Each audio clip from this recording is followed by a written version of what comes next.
What do you say to someone on the left, not even someone who's sort of explicitly considering violence, but someone who says, look, all the institutions have just failed. Why are you here telling me, that we're going to have a political response to the emergency? Isn't the hour much later than that?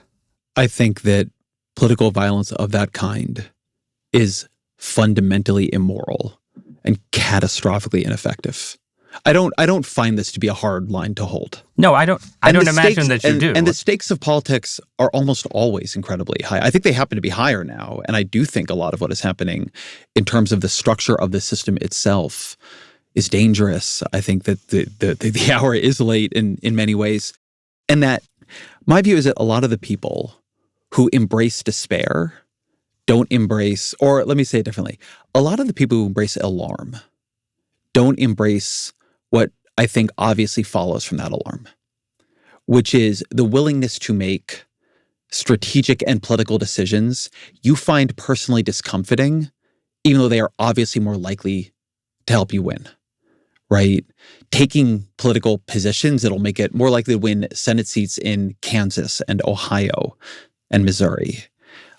Trying to open your coalition to people you didn't want it open to before, running pro-life Democrats.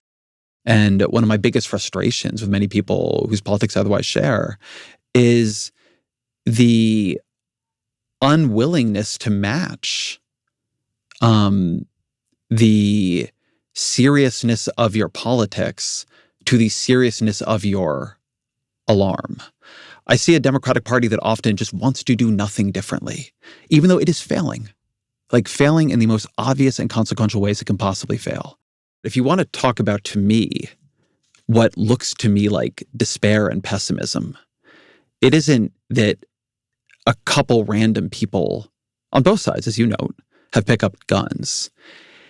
It is that the people in actual power who are sane and are clear thinking are doing almost nothing differently. They're failing and rethinking nothing. So I think that there is a pessimism, but it almost has not hit the level of despair you're talking about.